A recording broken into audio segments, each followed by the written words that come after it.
Hello, everybody. I am National Master Jesse Cohen from Summer School of Chess with another exciting lesson for you today. We are going to explore the importance of annotating your own chess games and looking for all faults and holes in your own thinking and then filling those holes in. Let's become a master. Let's get started.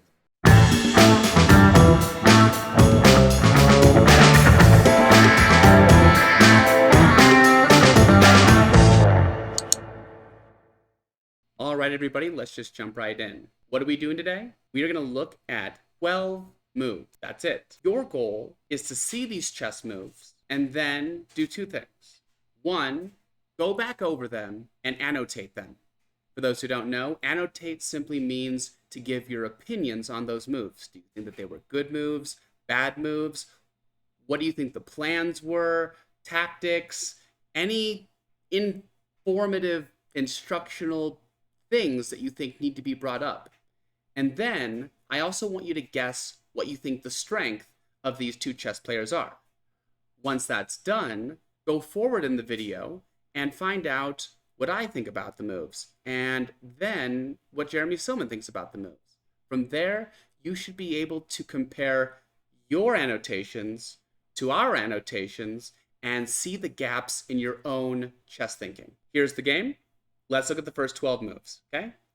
E4, knight f6, d4, e5, d5, knight ce7, pawn to c4, knight g6, bishop d3, bishop e4 check, knight c3, knight f6, bishop d2, castle's kingside, knight f3, bishop captures c3, bishop captures c3, knight f4, castle's kingside, knight captures on d3, queen captures on d3, d6, and h3. And that's it. At this point, pause your video, go back over the moves, get out a chessboard if you need to, and write down or type up all of your thoughts regarding these moves. Okay? Be as detailed as you possibly can. Now that your annotations are done, let's take a look at what Jeremy Silman and I have to say about this position and this chess game. It's amazing, truly, just how much information you can gather from just a few moves in chess, okay? I'm not going to read out everything that Jeremy Silman says because for some reason he goes into a lot of depth on this. Actually, you know what? I'm going to read it. This is not going to be the most exciting thing that's ever happened. However, I still think it's interesting what he says. If you are not interested in seeing this, then skip ahead to where you can just kind of hear my thoughts and more of a quicker summary. Okay? So, here's what Jeremy Silman says. He says, I'm constantly getting letters and emails from every strata of society. Doctors, lawyers, convicted criminals, priests, construction workers, the list goes on and on. Everyone asks the same thing if we discount the hate mail, and nobody wants to deal with the answer when they get it. The question is, how do I get better at chess? The answer, short and concise, is hard work. Sadly, the chess equivalent to Viagra hasn't been invented yet, and chess photosynthesis, holding a chess book to your head in hopes that the knowledge will seep into your skull, just doesn't seem to work. I've tried. Thus, we are left with long hours of study, strained eyes, and the weight of countless defeats resting on our rapidly slumping shoulders. I'm constantly shocked by tournament players who, after 20 years in the trenches, still don't know what a support point or any basic bit of chess knowledge is. They all dream of making master. They all imagine themselves beating up on grandmasters. But, evidently, they think the skill is going to be inherited, or that Zeus will toss a lightning bolt their way filled with the combined chess knowledge of the last 300 years. To become a chess player, especially a good chess player, you have to be willing to play and lose often. And you gotta work hard, very, very hard, at ironing out all the holes in your understanding. There are many ways to begin this journey, studying openings and the typical middle game plans that arise from systems you wish to employ. Read any one of the many middle game books that have been flooding the market. Pick up an endgame book and learn the basics in this phase of the game. Look at annotated master games. Always a good idea. I should also mention that's definitely the top piece of advice. Anybody who's looking for the fastest, most effective way to get better at chess, other than tactics, look at lots and lots of annotated master games. And finally, when a chess teacher who will look at your own games and rip you apart, and if you can't handle criticism, may I suggest taking up solitaire. Having a teacher look over your games is extremely useful. They can spot your overall shortcomings, they can patch your openings back together, and they can point out and mend bits of erroneous thinking that you take with you from one game to another. Why repeat the same errors over and over again? Why not let a teacher surprise you as they finger all the errors that you've made in your game and that you felt was one of your very best? The 12 moves I had you look at might seem pedestrian, but they are actually filled with hard decisions, tension, errors, and this exercise will help you in the following ways. 1. It'll make my instructive comments much more personal, since you've already had a look at the position and done your best to plumb its depths. 2. It might show you where your weaknesses lie, since you can now compare your own observations with my own. 3. It'll whet your appetite for hard work during study, or it'll make you swear never to attempt such an exhausting feat again, thereby destroying your chess future in the small space of one tiny chess problem. 4. Having a teacher go over a game or looking at master notes after you annotated the game yourself often brings the moves to life in a way you would normally never experience. This enriches your understanding of chess strategy and also allows you to embrace the human side of the game. You'll see its ups and downs, the psychological moments that often bridge the distance between victory and defeat, and the pathos that always comes with any creative, combative endeavor. And finally, it might shock you to realize how much is going on in a mere 12 moves. This in turn might convince you that there's a lot going on behind your back, and who wants to be oblivious to what's going on around them? Now, it's time for you to compare your notes with my own annotations. By the way, the players were rated in the 16 to 1700 range. All right, I know that's a lot. If you didn't want to hear all that, I'll make it clear in the video so you can skip forward and just get to the nitty-gritty stuff, okay? All right.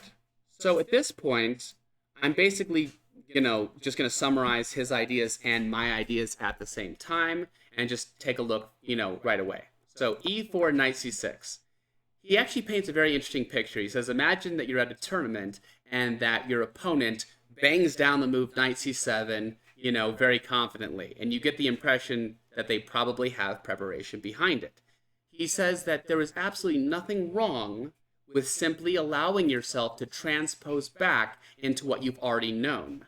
Okay? So for example, if you're a player that studies, the Ruy Lopez, like I do, and you're like, I know e4, e5, knight f3, knight c6, bishop e5, that's what I've been studying. But my opponent has just played the move knight c6. He says there is no shame whatsoever in just playing a move like knight f3. Because in this position, black has little better than to now play e5 and allow you to transpose back into what you know. However, if you want to take a more advanced approach, then you should try to change it up. I like to think of openings like a delicate, choreographed dance where every move is played in a specific order at a specific moment for specific reasons. And that if somebody does something different, instead of just banging out that next move that you've memorized, you should probably pause, figure out how your opponent's move doesn't fit into the scheme of things, and try to punish them immediately. In this case, white takes the bull by the horns by playing the move d4, which is highly recommendable. When your opponent allows you to have the full center, e and d pawns, and keep them there, you probably should. Pawn to e5. This move makes sense, okay? Challenging the center, opening up the bishop, okay? But here, surprisingly, white makes a major decision, okay? Before I get into that major decision, in case you're interested, the best that white should probably play at this point is pawn takes pawn, knight takes back, and knight f3, developing with tempo and maintaining a space advantage in the center with the e pawn compared to the d pawn. In the game, however, white decided to play the move d5. Now, this is not a bad move at all. However, before you play such a move, you should fully understand just what this has done to the chess position, okay? By playing the move d5, a few things have happened. Number one, white has gained even more space, remembering that the true purpose of any opening is to get good things that your opponent doesn't have. Jeremy Silman refers to these as imbalances, you know? And so white now has a dominating center space advantage, and black can't claim the same. So we can say something good about it, all right? But we should also recognize a couple of other key things. When white plays the move d5, it locks the position. By avoiding the trade with the e-pawn, we now know that the center is probably going to be locked. That tells us a lot of things. When the center is locked, we're supposed to play on the wings. So where do we play? The other thing you should probably notice is, if you know Jeremy Silman's pawn pointing theory, is that often can tell you where you should play. Notice white's center pawns are pointing in the direction of the queen side. This strongly suggests that white should be playing for queenside attack. And eventually, black's going to play the move d6 to open up the other bishop. When that happens, it's going to create this pawn chain, which points at the king side. This informs black that black should be playing on the king side. In addition, white should realize that they have a bad light square bishop, and black should realize that they're going to have a bad dark square bishop. Something else you might want to realize is that because the center is locked, knights may prove to be more valuable than bishops. You see, it's amazing what one little move can change. And at the end of the day, Jeremy Silman says, don't play a move like d5 unless you are fully aware that this is closing the position, and now we need to play on the queen side, and black needs to play on the king side, and that you understand that, and you're happy with that. Yeah, that's basically it. You know, otherwise, so many players could easily make this move just because, you know, it pushes the center and makes a one-move attack, and that's it. But again, we have to see the bigger overall picture. And remember, pawns are like the walls and streets of basically the battlefield, okay? When almost any time a pawn moves, one wall will go up and another pathway will open. And those blocked pathways and open pathways changing are going to dictate a lot about what happens. So we should be very closely paying attention to those things, okay? Knight ce7, c4. Now this move makes a ton of sense. White continues to gain more queenside space and realizes that with black pawn eventually going to d6, we're going to have to open up lines on the queen side somehow. So eventually we will play for the move c5, which will eventually lead to a pawn exchange and open up the c file. I'm not saying this should happen immediately, but if you could just imagine someday down in the future, you know, pawn d6, bishop e3, g6, knight c3, bishop to g7, you know, at some point in the future, white should play the move c5, and that'll exchange pawns and then open up the c file so we can actively play on the queen side by opening up pathways. And similarly, black should be looking to play f5, which is going to gain space on the king side and prepare to maybe exchange on e4, which would open up lines on the king side, or maybe even play f4 themselves and gain even more space, and maybe play for a g pawn break. This reminds us a lot of like a King's Indian defense, for example. Okay. So again, c4 makes a ton of sense. Knight to g6. This isn't necessarily the best move, but it's a totally fine move. The other move I like a little bit more, the whole d6, g6, bishop g7, playing for f5 type of ideas. But knight g6 makes a ton of sense as well. Why? Because, well, we need to move the knight anyway at some point because it's blocking in our pieces. But if black realizes that this is a bad bishop, since it's on the same color as its center pawns, black should be trying to make use of one of the three strategies that Jeremy Silman instructs us on. We should either be A, getting the bishop outside the pawn chain.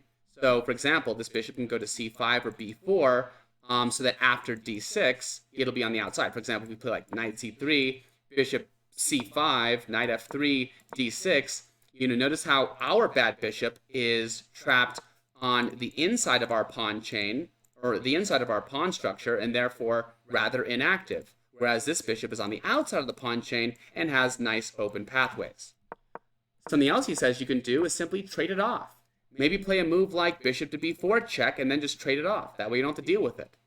The final thing is that you can try to move the center pawns to the opposite color. But because the center is all locked, the chances of black being able to move these pawns to light squares are pretty much impossible. So black is naturally looking to follow the other plans of just get that bishop outside the pawn chain. Okay, bishop d3, not my favorite move here.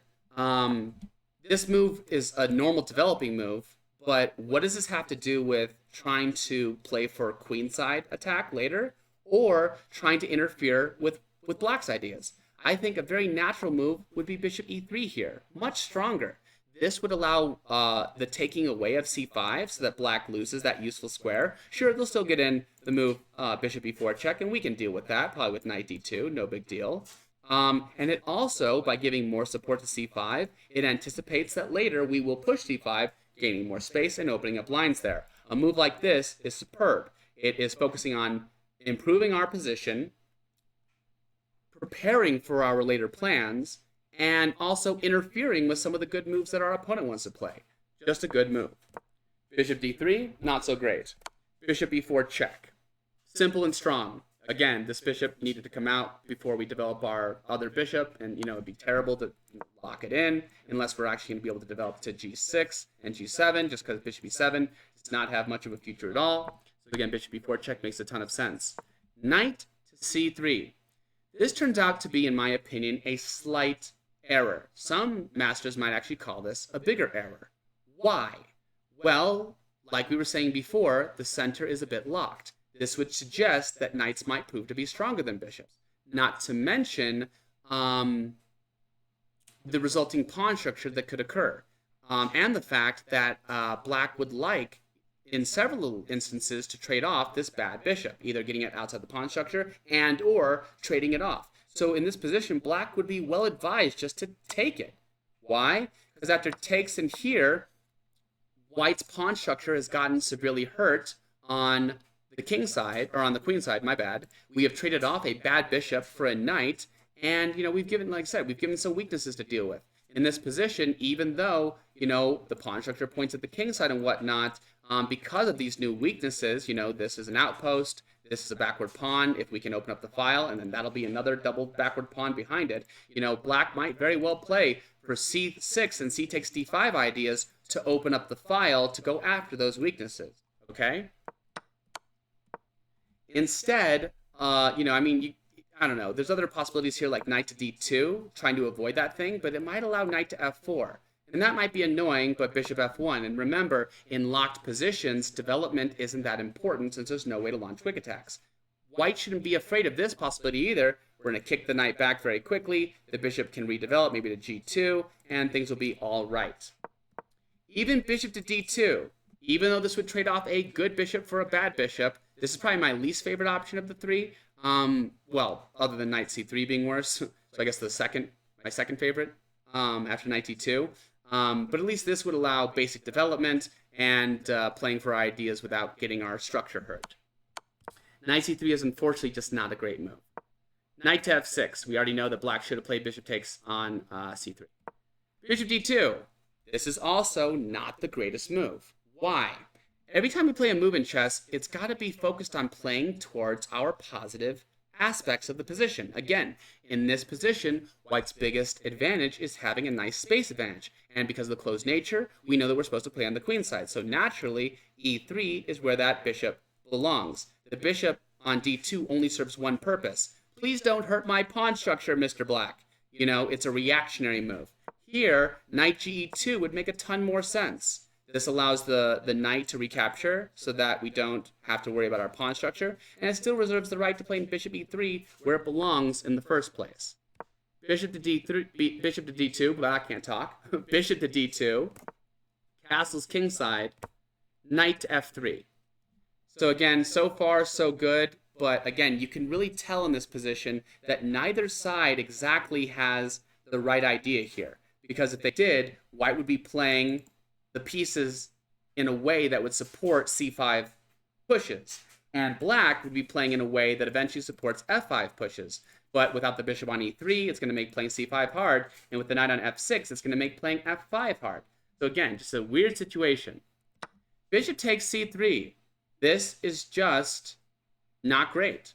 Okay? I know that we just talked about trading off the bad bishop for the good, well, trading off the bad bishop in general. And we also talked about the fact that knights are, probably going to be better in this position because of how closed it is. But again, this bishop is completely unprovoked to take the knight. By taking right now, we're not hurting white whatsoever. It would be better to reserve the bishop and, maybe take later or see what happens. d6 is just preferable. Taking now, after we can simply take back and make sure that there is no hurt pawn structure, is just gonna, ruin everything. Knight to f4. I wonder how many of you saw that this actually is a blunder. Okay? Why is it a blunder? Well, let's see in a second, but let me just explain something here. Here, white made a critical mistake by castling. Why is castling not so great? Well, because of what's better, but also the mentality behind castling is the big mistake. And if you made this mistake and thought castling kingside was good, you need to pay attention right now. You see, when knight f4 came, a lot of us probably saw, oh, hey, we can take on e5. But you might have saw that knight takes g2 comes with check and might prevent you from castling and might be, unenjoyable. And so in order to avoid any of those unpleasantries, let's just avoid it altogether and just castle. Well, here's a wake-up call to everybody. If there's one person in chess that you can't trust, it's your opponent. Under no circumstances should you just be like, nope, that seems good, give them credit, and just, let them do what they want to do and react. Even though castles kingside is a perfectly normal move, it's still the wrong mindset. In this position, you should at least calculate what happens if bishop takes e5. And after bishop takes e5, knight takes g2 check, you might see that after king f1, there simply is no way to save the knight. If you want to really get complicated in this position, and if some of you out there are dying to know the best analysis here, just so you know, it's knight to g4, and then not bishop g3, because this would be hilarious. After pawn takes, knight takes, there goes the queen. Instead, king takes g2, knight takes bishop, knight takes back, queen g5 check, knight g4, h5, h3. And it's shocking in this position that white is just better here. After d6, we can play f4. Do you really want to let us keep our knight? If they want to prevent it, they have to play queen g6. But after f4, queen g5, queen c1, queen takes c1, rook a takes c1, h takes g4, and h takes g4, white basically has a winning position. Despite the fact that our bishop is about as ugly as it possibly can be, all of our pieces are activated. We have a nice big M-shaped space advantage, and we also have an H-file to play down. Basically, white's pieces are way more active. Our center, our space, and black's pieces in position just are doing nothing. And so white has a clear advantage and should win the game, quite nicely. Ideas like c5 are coming pretty quickly. And that's just the best variation. Your opponent might not even find that. They might just end up losing a piece for worse than that. The point is this. I wonder how many of you simply missed this move because, again, knight takes g2 check seems scary, and so let's not even do it. This should be a good reminder to all of us that we can't trust our opponent, and that if something looks fishy, we should at least analyze it and explore it to see what if this happens. Okay? We need to eliminate this word in our vocabulary, can't. I can't take that because knight takes g2 check stops me from castling and hits me in a weird way that I don't like, Because as soon as you say can't, you close off your mind to even the possibility of doing something unique and creative. Going back to the game, after knight f4, white plays castles kingside, and now here another bad move from black. Knight takes d3. Again, if there's one lesson that black needs to learn from all this, it's how to make the right captures, okay? So far, black just has a history of not doing it very well. Back here, we should have captured at this exact moment, giving up our bad bishop and really hurting white's pawn structure in a way that we could possibly exploit. taking now made no sense because it really didn't hurt white whatsoever. And now black took all this time, knight c6 to e7 to g6 to f4, to capture the bad, inactive, tall pawn on d3. What a waste of time. Black should enjoy the fact that we got our knight here and just play d6. Instead, black just, I can't even quite explain what black is doing here. I mean, other than what's obvious. Like, I can't tell you a deep idea that's behind this move. It just seems wrong. Knight, it seems like black understands this idea of giving up their bad bishop for the other knight, even if it's at the wrong time, but then weirdly decides, oh, hey, I'm going to help you out by getting rid of your bad bishop. So it's like, what are you thinking here? Obviously, queen takes d3 is basically the only move that makes sense. d6, and now one last move, h3. This is one more place where I might get some controversy, because on one hand, this move does make some sense. This bishop only had one reasonable square to go to, and we are depriving it. Also, for those who are really familiar with Silman, you might know that the three common strategies when you have a space advantage are A, get more space, B, avoid trading pieces, and C, take away good squares from your opponent's pieces. h3 takes away a really useful square from black's pieces. But again, this is unnecessary, and it doesn't have anything to do with what our plan should be. What should our plans be here? We should focus on our imbalances. In this position, it's still a locked position. We still have more queenside space, and we have a dark square bishop. Okay, so what would be natural here? Probably just b4. And then if they play bishop to g4, no problem. We'll just play knight to d2. Why? Because the knight wasn't doing anything on f3 anyway. So what's the point in preventing bishop g4? From here we can play moves like c5, knight to c4, and actually bring pieces over to the queen side and apply pressure. Okay? So I'm going to hop back into Silman for one more second, because there are some takeaways that I want you to see from this and remember. Okay? So he's actually going to go in reverse order when explaining these. Whoop. Thing number one, don't stop a threat unless it's really a threat. Bishop g4 is not really a threat, and so this move just doesn't make much sense. I would still counter-argue, because if you follow his books, it still makes some sense, but again, this is more of a reactionary move, preventing the opponent move, as opposed to pushing our own agenda move. And we should be pushing our own agenda as much as humanly possible. Number two, bishops are not necessarily better than knights. Don't trade a good knight for a bad bishop. He goes back here and just says, yeah, clearly, this is a great knight. You took forever to get it there versus a bad bishop. As a general principle, don't trade off good pieces for bad pieces unless you have a very, very important reason, like, by doing this, I have a forced win. I can checkmate you. Something like that. The third thing he wants us to remember is to remember that every pawn advance seriously affects the position as a whole. Make sure you understand the ramifications of your intended pawn moves. Okay? So again, remembering that when you play a move like d5, you should already know I'm locking the position, and I am saying that white should be playing on the queen side and black should be playing on the king side. And then maybe knights are better than bishops potentially. The bad bishops exist and should be solved. Yada, yada. You should fully understand the ramifications of what you've done and not just play random pawn moves and hope for the best. Okay? The fourth thing that he kind of jumps back and forth is going back to the whole knight f4 moment, where black basically said, you know what? If you take here, I'll take here. He says, if your opponent tells you that up is down, don't take their word for it. Challenge every dictate that the other player makes, which is just a fancy way of saying, don't believe your opponent. Your goal, if anything, should be to prove that your opponent's moves and ideas and calculations are faulty, and you should be trying to refute and ignore and reject the things that they are claiming in the position, not bow to their whim and be like, well, that just looks scary. You've got to investigate. At the end of the day, calculation is key. It tells us the truth.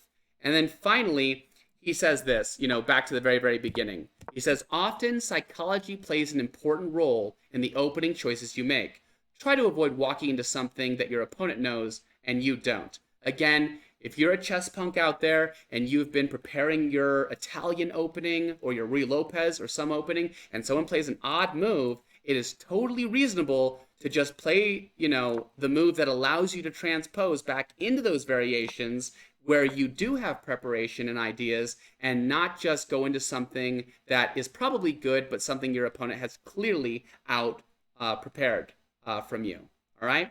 So many, many, many good lessons from this. Above all, it should show us the importance of annotating your own chess games, and then especially comparing it with other people. And that note, I want to make one more shout out to Jeremy Silman. If there's ever a book that would allow you to do this, it would be one of my favorite books from him, The Amateur's Mind.